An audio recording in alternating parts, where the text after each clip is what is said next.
Hello YouTube, welcome back to a brand new video. My name is Kevin and this is the Red Pilling channel. So, it's been a week since I last posted a video. A lot's happened. I've been busy and have some personal things going on in my life right now.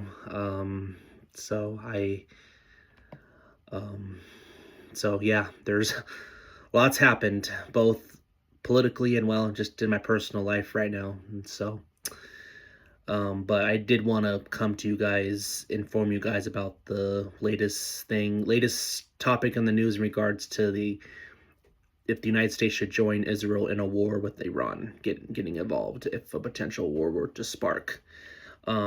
Which so far, which Israel did attack Iran. It was last week. That they attacked, and Iran has attacked back since then. And so yeah, so I want to talk a little bit about that. I will be I think I will be making this a 3-part video. One will be also kind of emphasizing, maybe 2. We'll see how long it takes. But because I also want to talk about the Tucker Carlson interviewing Ted Cruz and how I believe Ted Cruz kind of just ended his career by the stuff he said. And so, but that'll be on a different video. But for now, I'm going to talk about, should the United States even join the war? And I'm of the opinion that I don't think they should. And I believe if they do, it will end MAGA. And it could be detrimental to Trump's legacy because he always promoted peace through strength, anti-war. I know he wasn't 100% anti-war. He might believe in war in the very last resort, but I think he's being bullied and baited and blackmailed to try to engage in this war by the globalists and the neocons, who I believe have kind of infiltrated MAGA. So let's go on here. So here's the thing with war, and people have to understand with war. War, you have to think things through. War is a serious and really should be a tough decision. And I feel like war is always the first thing that enters these people's minds. And generally that's because they're getting rich off of it. It's not anything to do with freedom and trying to liberate the oppressor, but it's really more about money. They're getting rich off of endless wars over the years. And so, and I want to read this thing right here that just ridiculous and shows everything wrong with the priorities. So this guy does support war with Iran, and this is his argument. Those who oppose American involvement in Iran often cite the Iraq War in their telling, and this narrative is believed by much of the educated public. There was a group of neocons who fantasized about bringing democracy to the Middle East, which is true. That's what they wanted to do. Went to war on that basis without knowing anything about the region, and brought the U.S. into Aquarium.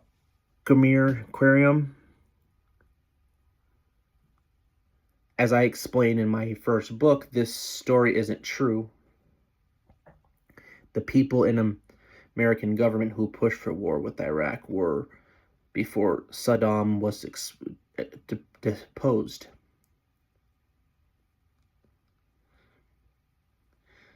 Uninterested in the nation building and wanted to get out relatively quickly. Nonetheless, citing Iraq has become a stand-in for the idea that you should never try to overthrow a foreign state regardless of the circumstances, while cavalierly going around the world knocking off governments can't be the right approach.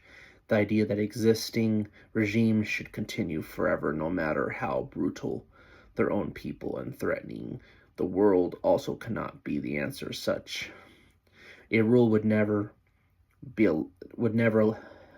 allow the Soviet Union to collapse. Well, I feel the Soviet Union is not the best argument because I think Reagan was wrong on some of his approach to some things. I don't like how his views didn't focus as much on domestic policy, but even Reagan didn't lift a finger. Just like Trump so far hasn't lifted a finger, at least yet, hasn't. So I don't think, I don't, that one didn't cause millions to die. In fact, a lot of that was through, the Cold War was not, because even Reagan said we will not lift a finger or fire a shot. So I don't know. That was not the best argument to use. And well, so this guy seemed to say Iraq was justified, and he's wrong on this. Listen, you have to understand the country you're trying to overthrow. Okay, the Middle East is not a democracy. They're not.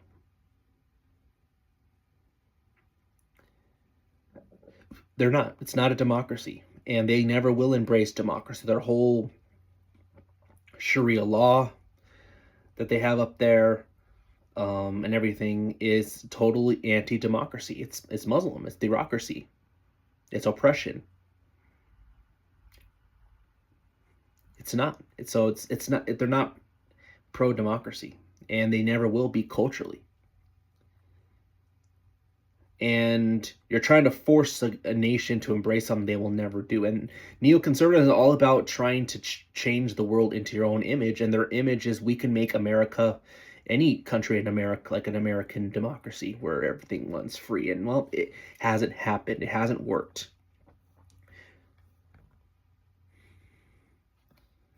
So no, the Iraq War was a lie, and a lot of us were duped over the years about it. They used 9/11 as an excuse to invade Iraq. They used weapons of mass destruction. They used a lot of excuses, and honestly, they staged a lot of sketchy events that happened so they could use some excuse to go to war. Come on. Everything is staged, in my opinion, so you can't convince me that it isn't, because it is. So now, I'm anti-Iran, and I think Iran's an evil nation, and yeah, it'd be nice if they could be, get their leader overthrown, but I don't know why we have to be the ones to bail Israel out of this all the time. Some say it's because we're their only ally. Well, Israel's not without innocence either. They're not. They instigate a lot of stuff too. So I don't think you can say they're angels in all of this. And remember, they struck Iran first, so they can't exactly play innocent here like they're the innocents. I think Netanyahu's corrupt too, and I think Israel needs a new leader, one that can promote peace, because he wants war as well, and he wants U.S. wants the U.S. into it. And if it happens, it will. If U.S. joins war with Israel to fight Iran, it will cause World War III. It will cause World War III because it's going to cause Russia to join because they're allies with a lot of those countries. It's going to cause China to want to probably join. Other countries, the EU, and I don't want the United States to be allied also with the United Nations. The ones that want to break down their own country. They're breaking down their own sovereignty right now. Same with ours, with what they're doing. Trump's trying to fix that issue, but there are people who in charge who don't want that. So, and yeah, it would cause World War III. Too many people will die. It's just, to me, it's not worth it. And all because they have a nuclear weapon. I mean, I know people think that's justified. But it's the new weapons of mass destruction. And the argument is, well, Iran shouldn't have a nuclear weapon because of what they plan to do with it. Well, I believe if Iran really wanted to attack the United States, they would have done it already. If they really wanted to try and nuke Israel, they would have done it already. So I think a lot of this is staged. And in regards to trying to get Iran to get rid of their nuclear, if you really think that's something that benefits the United States. Well, I think it could be done with negotiation. And in my opinion, Trump is the only one we need Trump in times like this.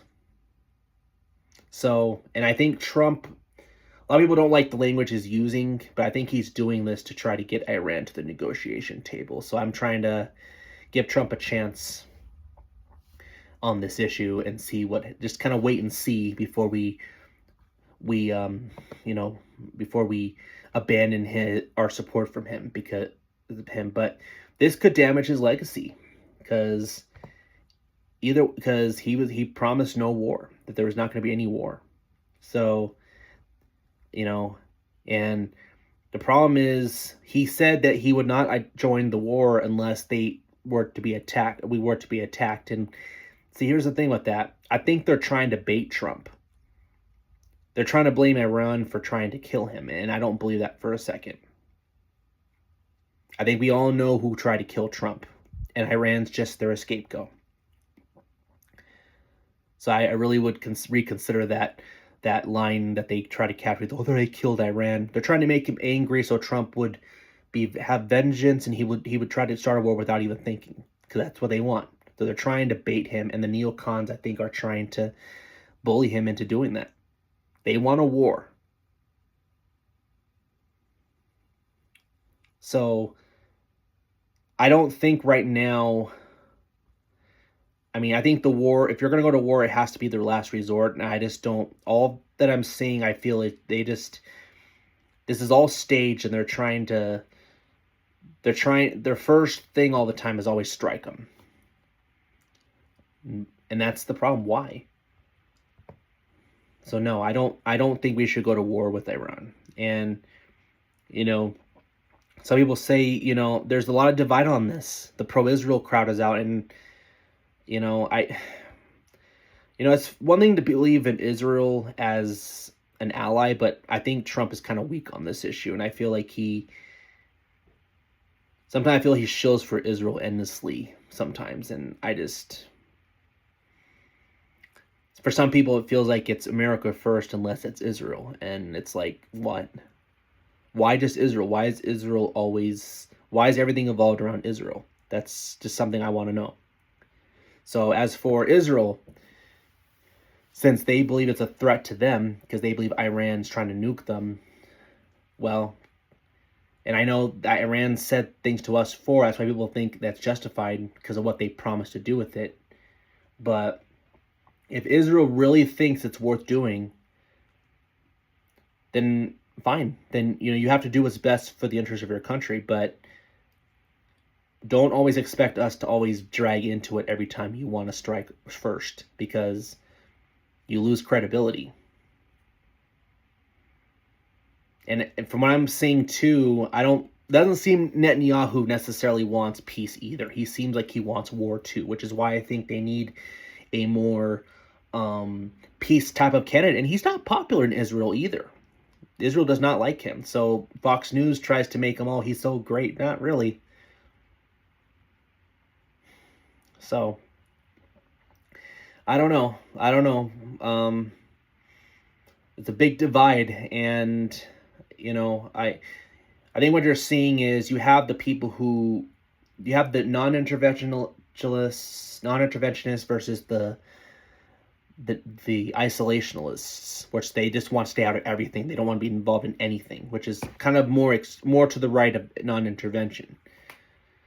Keep in mind, people say it's not realistic to be isolationist because you just can't, which is ridiculous. I actually think we used to be isolationists. I think before the 1900s, I think it was really, Woodrow Wilson was really the one who got us started into the whole intervening in wars and involving. That's kind of when we started to get less popular throughout the world when we did that. But we used to survive pretty well being isolationists. Now, I think that should be the end goal. I guess in a world that's sinful, it's not realistic forever, because it's just not. But it'd be nice for a period where we can be kind of isolated a little bit, and we can kind of just mind our own business, because we used to do that, and we weren't as hated throughout the world because of it. So, I don't know. That's just my opinion. you know, this is why I'm talking here about this, but so I don't know. But I think, again, this to me is Israel's war to fight, and they're they're powerful, and I think they can do it themselves if they really think it's necessary. But I don't think it's the interest in our country to join this war right now. All just in the name of we need to take down Iran because they're oppressive. There's a lot of oppressive governments. A lot of countries have nukes, and they're not the only ones who made threats for us before. So why now is it time to strike war? So I don't know. So that's all I have. So like I said, I plan to do another video about Tucker and Ted Cruz interview, because it kind of relates to this about, you know, does Israel have a little bit too much power over the United States? But that's for the next video. But that's all I have for now. If you like this video, please like, comment if you have anything to say. This is a big topic, kind of controversial, but hate to say it, but I think we need. I hope Trump's successful, and hopefully we don't get into a war. But whoever the next guy is, we need a new movement, and it has to be rebranded, because it's without Trump, this isn't MAGA. It's just co-opted neocons, and that's killing this country. And their neocons are as bad as Democrats in a lot of ways. So they don't care about us either. So anyway, that's all I have. Again, if you like this video, please like, comment if you have anything to share, or you know, any good points that I might have missed. Hit the bell for notifications, and subscribe if you like this channel. Red Pilling Channel out.